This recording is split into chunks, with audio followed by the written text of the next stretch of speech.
please welcome Mona Lucero.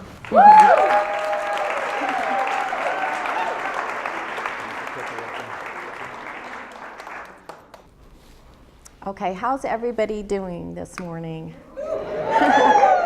Okay, so I want to see how many of you are morning people? Oh, pretty good. How many are not morning people? Yay! That's me too. That's me too. Okay, I was just sitting down here, and look what I found. I don't know if you can see this. This is a pin, and I think it's symbolic that I just found it on the ground just a minute ago. And interestingly, it's also symmetrical. I remember when I first began to tie my own shoes. I'd look down and I'd consider, which shoe do I want to tie first?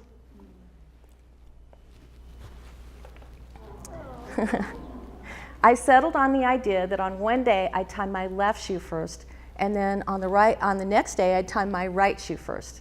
And the day after that, I'd start with my left shoe, and so on. Now, why did I do that? Weird kid? Maybe. I did it because I believed that each foot had some kind of personality and life of its own. My feet had feelings and personality, and I loved them. So it was my duty to be fair to each foot. I was just into love, meaning, and a certain symmetry. As a designer, I still want to achieve balance with each of my creations. I believe that whatever we create has meaning, and fundamentally, there's meaning behind symmetry.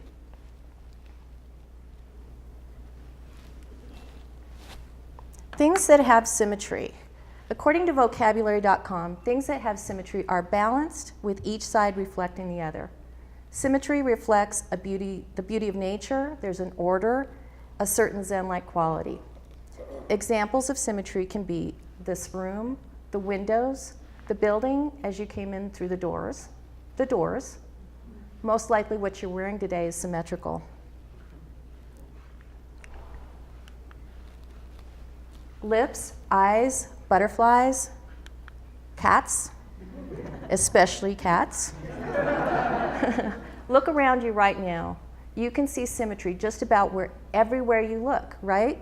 And just about everywhere in general. Symmetry also occurs in nature. You can see it in a flower, a snowflake, stars, a beehive. Even physicists and mathematicians love symmetry. They're also looking for the meaning behind symmetry, and they look for the answers through symmetry. It's very interesting. If you get a chance, go online and look up symmetry. There's some interesting talks about that. Physicists just love it. They start sometimes with the theory that symmetry has meaning. According to physicist Alan Lightman, he says, the search for symmetry and the emotional pleasure we derive when we find it helps us make sense of the seasons. Symmetry is simplicity. Of course, designers and artists also use symmetry. Symmetry is simple, right? Symmetry just is. Often we don't even think about it. Symmetry is an ideal. Studies show that we are attracted to people who have more symmetrical faces. We think they're beautiful. When we use symmetry in art and design, we're striving for these things, for perfection. I'm crazy about butterflies. Anyone who knows me knows I love butterflies. I use butterflies on hats, dresses, skirts, photo shoots, and fashion shows. Why did I do this? Am I obsessed? Well, it's because they're so beautiful, right? I mean, I know I'm not weird. A lot of people love butterflies. Don't you? Yes, they're symmetrical with lots of fantastic patterns and vibrant colors. And then there's the metamorphosis, going from a cocoon to a chrysalis to one of the most amazing creatures ever. They're said to symbolize the spirit and the soul. And on top of that, they fly. Oh, to be a butterfly. My first real memory is of drawing my grandmother while she was sleeping in her favorite overstuffed chair. I remember when I finished it, I thought it looked just like her, and I knew right then what I wanted to be. I wanted to be an artist. My grandmother had a big steamer trunk full of handbags, and in her closet were vintage black dresses, which she would occasionally wear for special occasions. I was always fascinated. I was one of those kids who was always drawing, and about 12 years old, my mom taught me how to sew.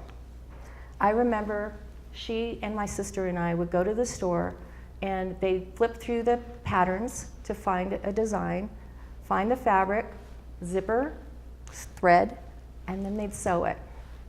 I remember the first thing I ever sewed was a blue dress with big wooden buttons on the straps, and that's my rendition of the dress. And I wore it to my first dance in middle school.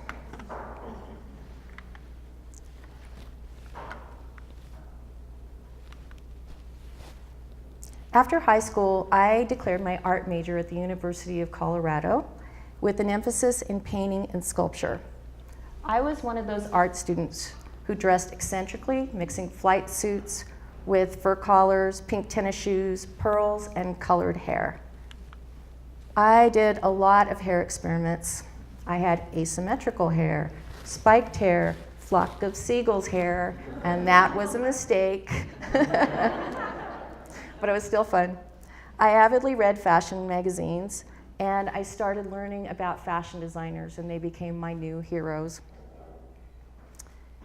And sculpture class was probably my favorite class. I learned about three-dimensional form and how you can look at a piece of work and look around the work and see it in different ways. You could perceive it in different ways, and depending on what angle, you could see something completely different, and that's kind of exciting.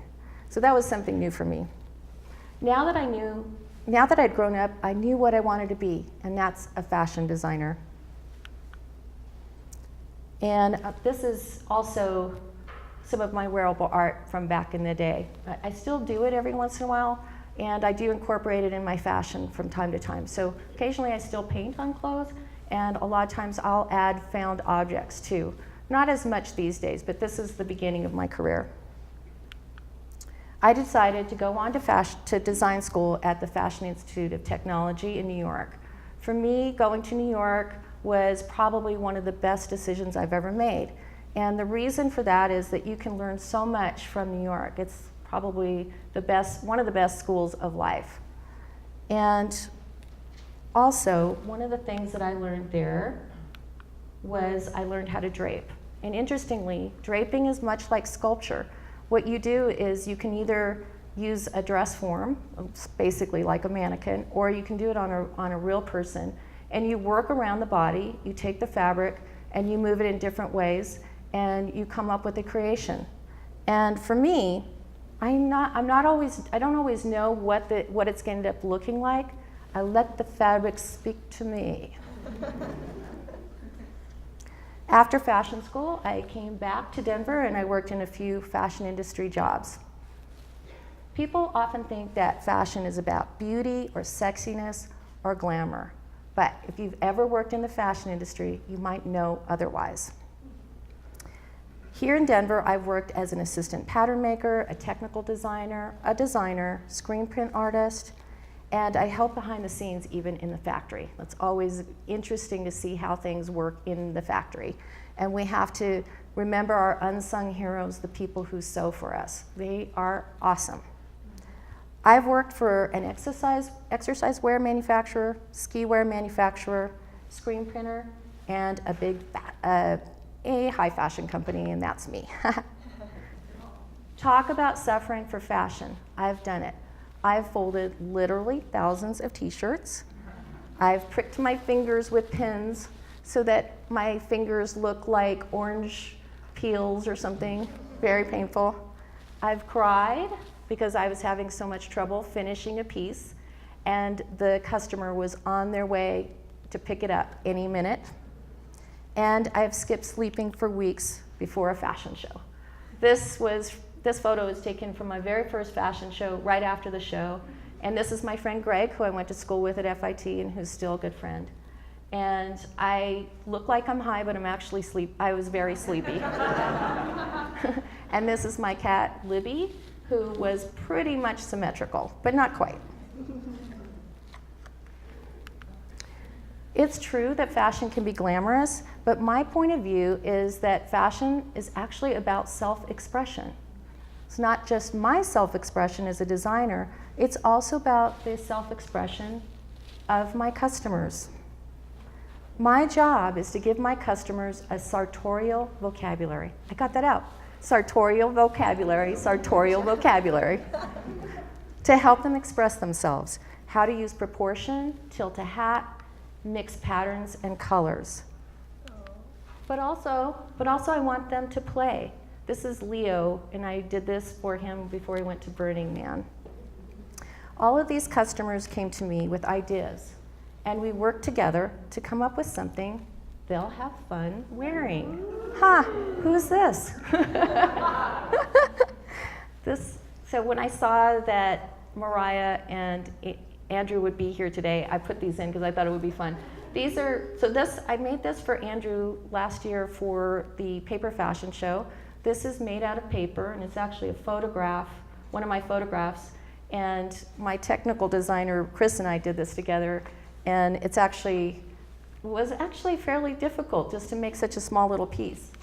And this is Mariah. This was also a multi-layered thing made out of paper. If you ever have made anything out of paper like this, it's actually probably a little harder than it is to use it in fabric. So this was a really fun challenge. When I first began my line in 1993, my then partner Chris and I started out of a one-bedroom apartment. I had 3 industrial machines, which I loved very much, and I would cut my designs on the bed. And also Chris would screen print and dye my fabrics, and we'd hang it all off the doors in the apartment. We even screen printed my labels. And at the time, I remember somebody saying, "Oh, you're so cottage industry," which is akin to DIY these days. I was definitely into symmetry. Miniskirts, t-shirts, dresses, hats, everything was symmetrical. And I loved using symmetrical symbols on my designs. The faces symbol. Do you see a vase? Or do you see faces? What do you see in the Rorschach test? These are psychological tests about perception. Have you ever really thought about how one person thinks they see one thing and is sure that it's real, and the other person is looking at the same thing and they see something else? I use these symbols as a subtle reminder that perception is in the eye of the beholder. Just think about that. It's really important. The smiley face. I made this just for fun. I remember when I first made this, it came off the machine, and my partner Chris and I just started cracking up. It was a great moment because I felt like it was, even though it's a smiley face and we see smiley faces everywhere, I thought I had an original take on it. And it was definitely popular, and I'll probably bring these back at some point. Most iconic symbols are symmetrical, right? So we've got here the peace sign, the smiley face, a heart, stars, crosses, yin yang. According to branding expert Joe DePaola, symbols are mini billboards of our thoughts, feelings, emotions, and values, communicating at a glance something which should take or could take pages or books to explain in words.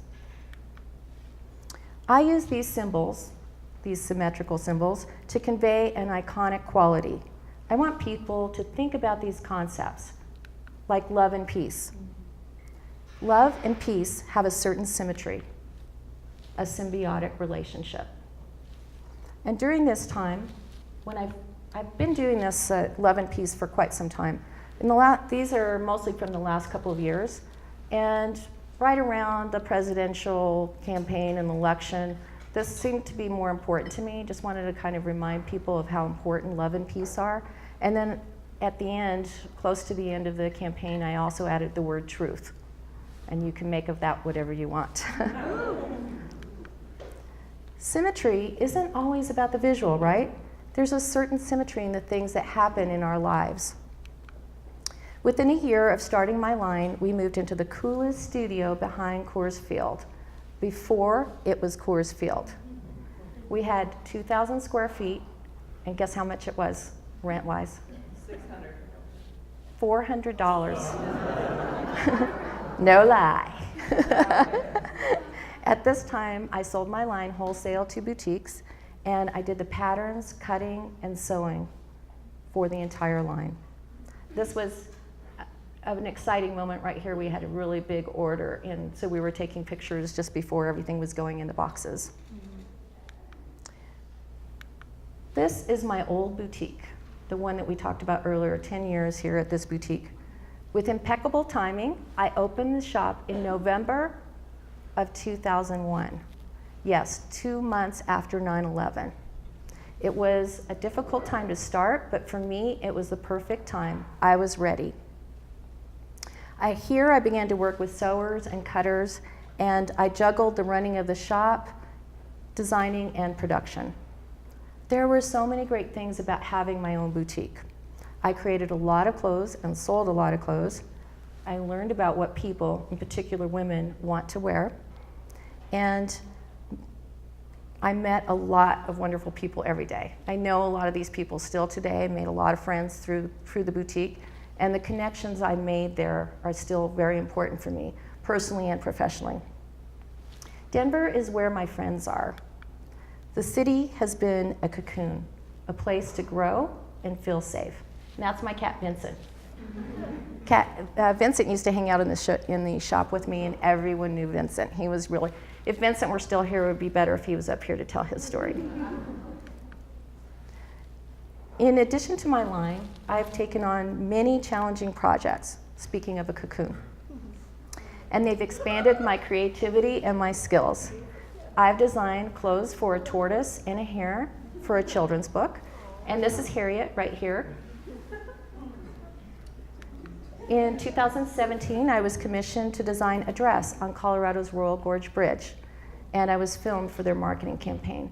And if you get a chance to just go online and go on YouTube and see it. And they actually used drone footage that's super cool. It was so cool. One of the things that happened as we were being filmed was they showed us afterwards what the drone footage looked like. And it was so interesting because the drone footage came from really far up above. And so it looked like there were ants on the bridge. And then it came down. Then it looked like, oh, there's people walking on the bridge. And then it came down a little bit more, and it's like, wait, that's me and the other people on the bridge walking. It's incredible. So that part was super fun. Plus, Royal Gorge Bridge is pretty high up, so sometimes you can feel, at moments if you're on the bridge, you feel like, oh, I'm on the floor here, everything's fine. And then you look over and you're like, oh no, we're pretty far up. I've created costumes for Zoot Suit. This was a really fun production. There were probably about, I think around 20 actors, and they changed 2 or 3 times. So it was a lot of work. These were, not all of them were actually things that I made, but I assembled and put together and did a lot of research for Zoot Suit. It was a very interesting time back then. And a lot of times people they think back on Zoot Suits and they think, oh, that was really cute and really fun and playful, which it was, but it was also I can kind of consider the Zoot Suiters the first punks. So when I researched this, I found a lot of interesting information about how they dressed and why they dressed the way they did. And director Michael Lauder was inspired to produce a short film documentary on me. This is about 20 minutes, and I've had a hard time seeing the whole thing myself. It's hard to watch. For me, it's hard to watch it, because it's about me. But Michael did a really good job. And a lot of my models are in this, so it's not just about me. Challenge and opportunity. Opportunity and challenge, a certain symmetry. People often ask me about how I start a collection. Do I start with a drawing? Do I start with fabric? do I look at fashion magazines? Am I inspired by that? Yes, sometimes I do start with a sketch. Sometimes I do start with fabric. But I generally don't pay attention to what's happening in fashion. I do what inspires me. It could be a chic woman or a kid wearing a bright colored outfit on the street. And in turn, I want to inspire the people who wear my designs. My clients may not always know what the meaning is behind the designs, but I think they sense that there is a story and they believe in the beauty and the playfulness. Jean-Michel Basquiat said, "I don't think about art when I'm working, I think about life." I love that quote. I try to infuse each design with a story and life of its own, and I hope that the wearer can resonate with it.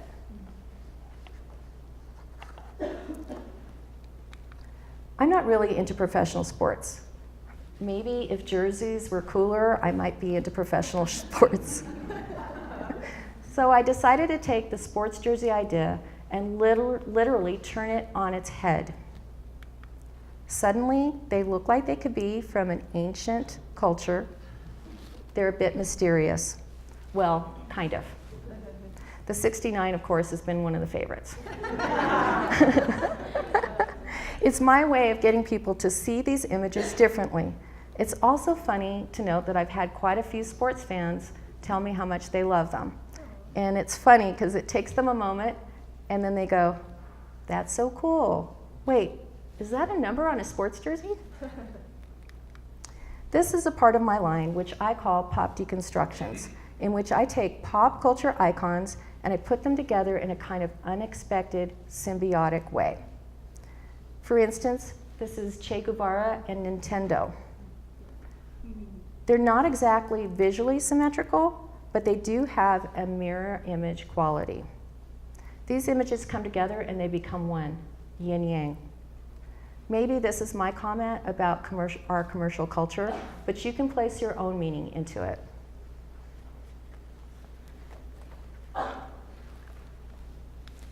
Of course, a designer can't do all of these things all by themselves.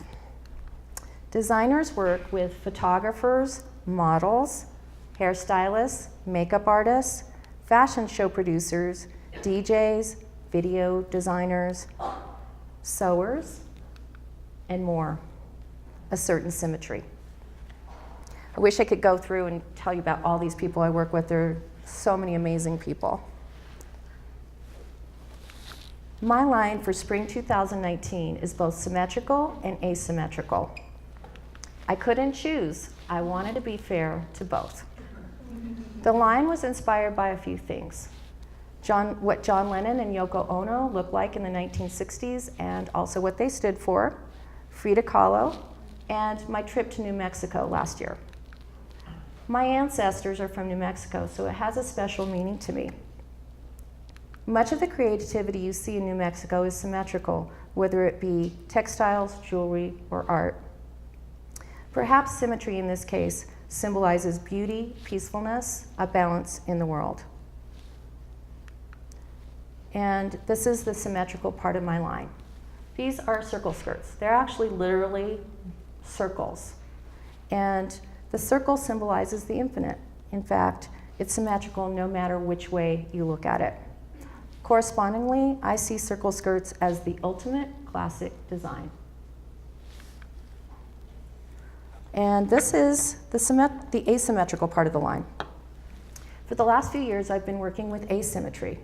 People often think of asymmetry as a lack of proportion or balance, a break in symmetry. I believe there actually is a balance, but maybe it's created in a different way, with angles or shapes or negative space. For me, asymmetry is about movement, dynamism, complexity. When I create something asymmetrical, I know it's going to be something unexpected.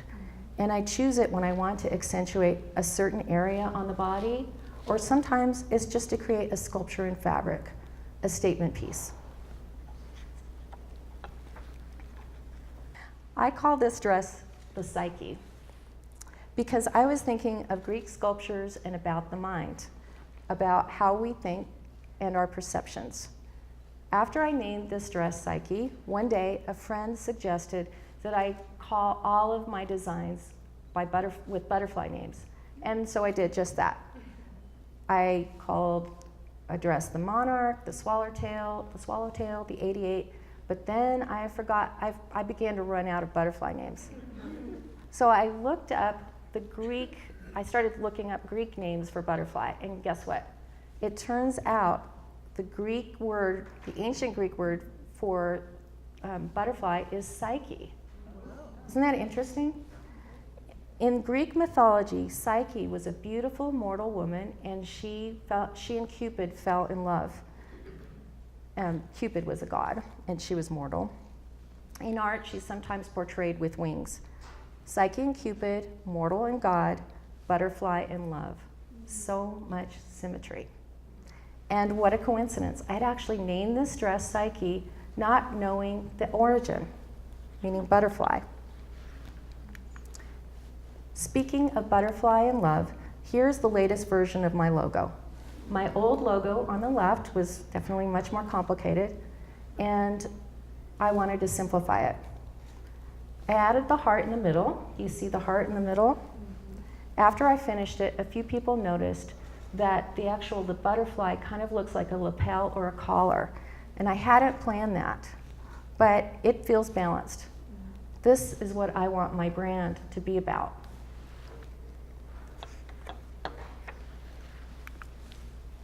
Maybe I want to be a butterfly. I want to be a butterfly. And I want the people I dress to be butterflies. Seriously, I believe that whatever we create has meaning. And fundamentally, there's meaning behind symmetry. When you leave here today, take a look at the symmetry surrounding you and consider its meaning. Ask yourself how you can use a certain symmetry in your own work and in your life. Thank you.